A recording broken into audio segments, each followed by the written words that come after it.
Indonesia batal menjadi tuan rumah Piala Dunia U20 pada tahun 2023 ini setelah dicoret oleh FIFA. Kerugian ekonomi akibat pembatalan tersebut ditaksir setidaknya mencapai 3,7 triliun rupiah. Proyeksi itu diungkapkan Menteri Pariwisata dan Ekonomi Kreatif Sandiaga Uno. Ia merinci sumber kerugian mulai dari biaya renovasi, sejumlah stadion oleh Kementerian PUPR serta Kemenpora serta dari potensi pendapatan lain yang gagal diraih. Lalu bagaimana pengusaha menutup kerugian dengan dibatalkannya event Piala Dunia U20, di mana para pengusaha sudah jauh-jauh hari mempromosikan untuk mensukseskan event tersebut. Untuk mendiskusikannya, kami sudah terhubung dengan Ketua Umum Asosiasi Pengusaha Indonesia atau APindo, Haryadi Sukamdhani. Selamat pagi, Pak Haryadi. Apa kabar, Pak? Selamat pagi, Pak Hadi dan juga pendengar NG Radio. Oke, Pak Haryadi, dari perkiraan Menparekraf, benar jumlahnya 3,7 triliun rupiah atau lebih, Bapak, dampak dari pembatalan Indonesia sebagai tuan rumah ini? Ya, yang jelas sudah keluar dananya kan dari pemerintah, Mas. Jadi kalau pemerintah sudah mengeluarkan untuk infrastruktur, untuk perbaikan stadion, dan juga persiapan-persiapan lain ya, persiapan lobby. Ini kan lobbynya udah cukup lama ya, intinya melakukan lobby ini.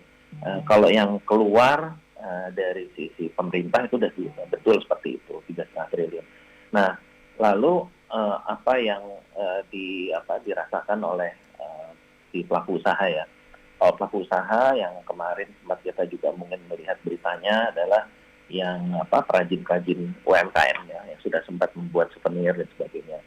Namun demikian mungkin nilainya masih belum terkonfirmasi secara menyeluruh. Nah, sebetulnya yang juga disayangkan adalah nomor satu adalah dampak positif dari sisi penyelenggaraan secara ekonomi, Mbak. Jadi artinya di sini kan kita belum menghitung penonton yang akan datang ya. Betul. Itu kan ada 24 tim yang ada ya. Dan tentunya ini sedikit banyak pasti akan menarik pengunjung penonton, karena penonton bola ini mungkin agak berbeda dengan gelaran Asian Games yang lalu ya. Karena bola disenangi banyak orang dan membuat mereka itu rela untuk datang gitu. Jadi artinya ada keterkaitan emosi lah antara si dukungnya dengan pemain. Nah itu pasti juga akan sedikit banyak juga akan berpengaruh.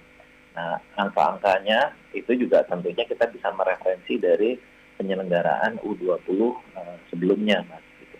Nah lalu yang kedua adalah itu secara ekonomi ya, karena itu yang akan berpengaruh itu kan dari sisi keterisian hotel, lalu juga di makanan minumannya. Untuk ini kita bicara penonton ya, dan juga perputaran dana dari masing-masing venue. Kota-kota yang disinggahi itu pasti akan juga terdampak. Nah, lalu juga dari sisi penerbangan di domestik ya. Kalau penerbangan internasional bisa macam-macam, itu kalau di domestik kan mereka masih menggunakan maskapai domestik dan juga transportasi darat lainnya. Nah, yang kedua itu potensi kerugian yang kita alami adalah untuk event-event yang seperti ini kedepannya ya mungkin akan sulit ya kita dapat gitu. Event-event internasional yang memang bisa menarik massa lebih banyak itu mungkin kita akan menghadapi kendala. Nah, lalu yang ketiga adalah juga lalu bagaimana nasib kita ke depan juga nih kalau ada suatu gelaran apakah itu olahraga atau event-event lain ya yang melibatkan Israel itu nanti gimana gitu kan, itu juga perlu diambil suatu sikap gitu kan. Kalau seperti itu kan nanti orang juga akan berpikir juga, wah ntar udah capek-capek kita mempersiapkan, ternyata tidak nanti buat kehebohan seperti itu. Ya itu Mas yang perlu kita lihat kembali ya untuk ruginya dan situasi. Kalau saya bisa mereview kembali, jadi ada faktor ekonomi, kemudian juga faktor bagaimana dengan keberlangsungan event ke depannya, itu akan berpotensi sulit. Bahkan yang ketiga yang tadi Bapak stressing ini adalah para pengusaha pada akhirnya nggak pede ke depannya, apalagi kalau misalkan sudah di PHP-in lah ibaratnya gitu kan. Lalu betul di PHP-in. Lalu apakah kemudian kalau Piala Dunia U20 ini kan masih di tanggal 20 Mei hingga 11 Juni. Apakah memang sudah ada ancang-ancang dari pengusaha dari Apindo sendiri, baik itu tadi dari pengaruh ekonominya, hotel ibaratnya, di mana ada 6 kota kan, 6 stadion ini, kemudian juga penerbangan. Apakah memang sudah ada hitung-hitungannya, sudah percaya diri pada saat itu para pengusaha untuk bisa mensukseskan Piala Dunia U20 ini, Pak? Ya, kalau dari sisi kita, di sisi hotel dan restoran ya, sektor saya, kita sih memang belum mengalami pembatalan, emang pesan juga belum, belum kalau itu. Tapi yang kita sampaikan adalah potensi kita loss gitu.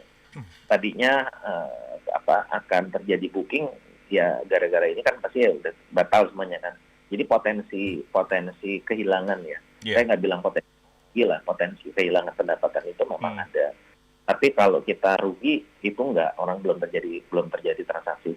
Yang rugi itu pemerintah jelas karena dia sudah mengeluarkan dana. Kalau kita belum ada seperti itu. Oke, jadi memang dalam hal ini baru dilihat baru dilihat dari sisi pemerintah aja kan yang potensinya, karena tadi sempat disampaikan bahwa loss kerugian ini sampai dengan 3,7 triliun rupiah dan ini yang disampaikan oleh Kemenparekraf. Tapi bagaimana kemudian para pengusaha ini ketika tadi Bapak mengatakan ada hal-hal yang justru akan membuat para pengusaha ini tidak pede jika kedepannya ini akan ada event-event besar tapi kemudian tidak ada kepercayaan diri kembali. Bagaimana kemudian Pak Haryadi meyakinkan bahwa ini bisa kembali meningkatkan atau memberikan kepercayaan diri kembali bagi para pengusaha? Makanya itu kan yang justru kita yang jadi kan ini menimbulkan ketidakpastian kan. Sikap kita mana yang di depan mata ini kan World Beach Games yang di Bali nanti kan bulan Agustus. Juga bulan Agustus itu juga banyak termasuk Israel gitu kan. Nah itu ntar gimana gitu kan, seperti itu. Apakah nanti juga akan menjadi presiden apa gimana, kita belum tahu karena organisasi ya kalau FIFA udah jelas ya, dia menyampaikan kan bahwa politik dan sport harus dipisah, walaupun FIFA juga standar ganda juga sih. Tapi kan kita sudah menentukan ya. Nah kan kita nggak tahu nih organisasi yang lain seperti apa. Jadi ini ya memang memang dilema ya untuk Indonesia ini mau bagaimana, karena di satu sisi memang kita itu secara diplomatik kan kita memang mendukung sepenuhnya pembebasan Palestina gitu ya. Tapi di sisi lain organisasi-organisasi itu juga punya suatu aturan juga gitu loh, seperti itu. Nah, jadi memang ya menurut saya memang kita harus lebih hati-hati lah, lebih bijak juga ya ke depan ini. Mau bagaimana gitu. Karena memang perjuangan diplomatik memang harus kita lakukan secara konsisten, tapi juga hal-hal yang menyangkut event-event yang seperti ini ya, olahraga, event-event konferensi, itu kan mau tidak mau kan memang melibatkan banyak negara. Termasuk. Nah itu nanti bagaimana gitu, karena kalau secara perdagangan kan memang sudah banyak kita baca juga ya Mas ya, perdagangan kita juga dengan Israel walaupun kecil sih, tapi cenderung trennya kan meningkat. Betul. Kita dengan Israel itu posisinya kita, kalau saya tidak salah, kita surplus dong. Pak Haryadi, ini dari catatan kami dari Media Group Network, ini kerugian dari batalnya Piala Dunia U20 ini juga bisa di-highlight hilangnya magnet investor ke Indonesia. Kemudian juga hilangnya kesempatan untuk mempromosikan pariwisata dan budaya. Ekonomi kreatif seperti UMKM, seperti yang tadi Pak Haryadi sampaikan, turut rugi dalam mendongkrak pemasukan. Ini belum apa-apa, kita baru kemudian bangkit bukannya usai sih, pandemi masih berlangsung seperti sekarang ini meskipun juga sudah agak mereda. Tapi kemudian ketika badai U20 ini kemudian menerpa kembali, apakah ini jadi ancaman terbesar ketika dunia usaha kembali bangkit, atau ini justru bagian dari yang harus kita antisipasi ke depannya bersama, seperti itu Pak Haryadi? Jangan sampai kemudian Piala Dunia U20 ini justru kayak seperti momok, padahal masih banyak potensi-potensi yang justru bisa dikembangkan atau justru bisa dioptimalkan untuk bisa kembali bangkit. Ya kalau dampak signifikan sih enggak lah Mas. Indonesia pasti akan tetap jalan. Ini kalau masalah U20 hanya satu gini, yang repot itu adalah di catatan di bolanya aja gitu kan. Nanti saat kita mau itu mungkin Indonesia termasuk yang tidak favorit lah gitu loh. Karena udah masalah begini udah ribet itu aja sih. Tapi kalau secara umum nggak ada pengaruh Mas. Nggak ada pengaruh sama sekali. Kita akan tetap tumbuh ini. Jadi kerugian itu menurut saya hanya di cabang sepak bola aja sih. Kalau yang lainnya nggak. Sepak bola pun itu terkait dengan FIFA aja. Jadi kalau sifatnya World Cup, sifatnya pertandingan itu tingkat dunia, nah itu mungkin masalah. Tapi kalau regional itu sih saya rasa sih nggak problem ya. Tapi Pak Haryadi, ini kan Piala Dunia U20 ini kan bergulir di 6 kota gitu kan, seperti di Palembang, di Stadion Jakabaring, dan juga di Jakarta, Bandung, Solo, dan juga di Bali utamanya. Teman-teman dari pengusaha penyelenggara hotel lah ibaratnya, gimana nih pada saat mereka mendengar batal Indonesia, terutama ya otomatis berdampak domino terhadap bisnis mereka. Kali pertama mereka mungkin Pak Haryadi mendengar keluhan-keluhan teman-teman di pengusaha hotel dan restoran utamanya? Kalau di kita ya tentu kalau kecewa masih kecewa ya. Jadi ini kan nggak semata-mata kita mengandalkan dari event itu aja Mas. Nah, yang usaha itu kan selalu namanya bisnis ya, selalu kan bergulir terus. Customer-nya juga datang silih berganti kan, ada yang cancel, ada yang enggak gitu loh. Tapi itu sih hal yang wajar aja untuk kita. Jadi kalau bagi kami di sektor hotel dan restoran, ini lebih kepada potensial kehilangan potensi pemasukan aja gitu loh. Itu seperti itu. Tapi kalau dibilang bahwa kita istilahnya ini menjadi sesuatu yang sangat signifikan gitu ya, sangat berarti, menurut kami ya tidak begitu, tidak seperti itu. Hanya tadi aja sayang aja kan udah dipersiapkan jauh-jauh hari, hanya ini dan itu kan juga si Israel udah lolos dari bulan Juni, semuanya udah tahu. Betul. Jadi kan lucu juga kalau misalnya diributkan sekarang, dan kalau kita kan kemarin juga sempat ada tuh pemikiran yang saya pikir berlian juga ya. Ya udah pertandingannya pasti Israel dibikinnya di Singapura gitu kan. Kayak misalnya kan belum tentu dia lolos, kan baru 24 besar kan. Kan belum tentu dia melaju sampai final gitu misalnya gitu kan. Kan banyak kita. Jadi kalau kita cukup smart gitu ya, mengantisipasi antara masalah politik dengan bagaimana menjaga supaya nama kita juga tetap baik ya di mata FIFA, di mata pencinta sepak bola, itu semua itu kan bisa dilakukan dengan cara-cara yang lebih cerdas tadi gitu loh. Drawing Bali misalnya gitu. Tapi memang ini sebenarnya menurut saya emang agak mengagetkan ya, karena udah dari bulan Juni tahun lalu gitu loh, kok ributnya baru sekarang sih gitu. Kalau saja keberatan itu kan karena antisipasinya lebih baik ya. Betul, antisipasinya lebih baik. Jadi kalau misalkan saya garis bawahi juga, betul ini akan memberikan dampak pengurangan pemasukan bagi hotel, terutama yang berada di 6 stadion tadi, di Palembang, kemudian Jakarta, Bandung, Solo, dan juga di Bali. Tapi menurut Pak Haryadi ini justru tidak terlalu signifikan ya, karena itu tadi, biasa hal ini terjadi. Hanya saja mungkin disayangkan karena sudah dilakukan persiapan jauh-jauh hari seperti itu.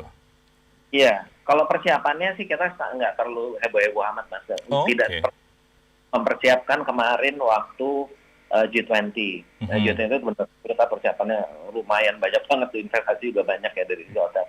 Tapi kalau ini relatif tidak terlalu banyak lah, tidak terlalu banyak investasi yang kita gulirkan. Kalau yang kemarin G20 ya betul, karena kita sempat kena COVID segala macam, peralatan rusak, jadi memang investasinya banyak sekali waktu G20. Tapi ini mungkin juga saya ingin menambahkan juga gini Mas. Jadi selain kerugian masalah ekonomi tadi, juga kerugian dari sisi mental atlet kita juga ya.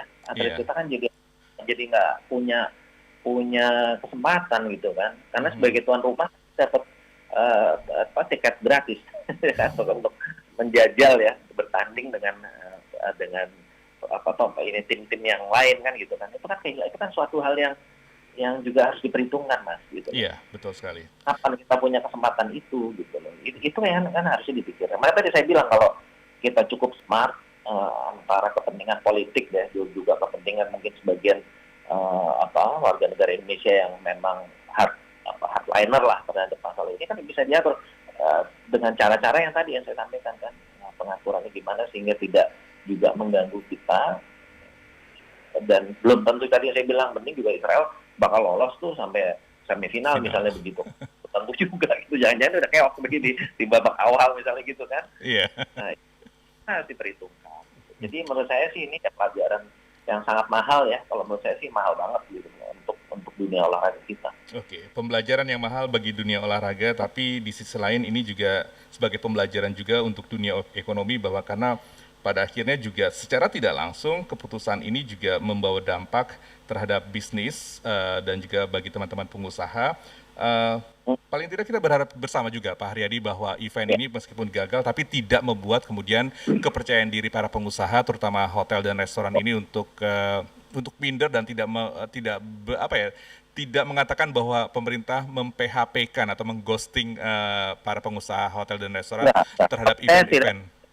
Kalau saya tidak melihat ini pemerintah PHP, maksudnya kan masalah politik ya. Betul. Masalah itulah nuansanya politiknya kental. Kalau PHP ya ngapain juga pemerintah ngeluarin dana begitu besar kan, PHP-nya enggak. Pemerintah di sini juga menjadi salah satu yang kalau saya bilang juga ya korban aja gitu loh, korban free pada tidak sinkronan keputusan politik yang ada. Dan satu hal juga Mas dari sisi yang juga akan mengurangi ya upaya kita itu adalah upaya kita untuk mempromosikan Indonesia, karena bagaimanapun juga ini kan World Cup ya, walaupun cuma untuk usia 20 tahun ya, tapi karena ini tingkatnya World Cup tentunya sorotan terhadap penyelenggara itu akan besar gitu loh.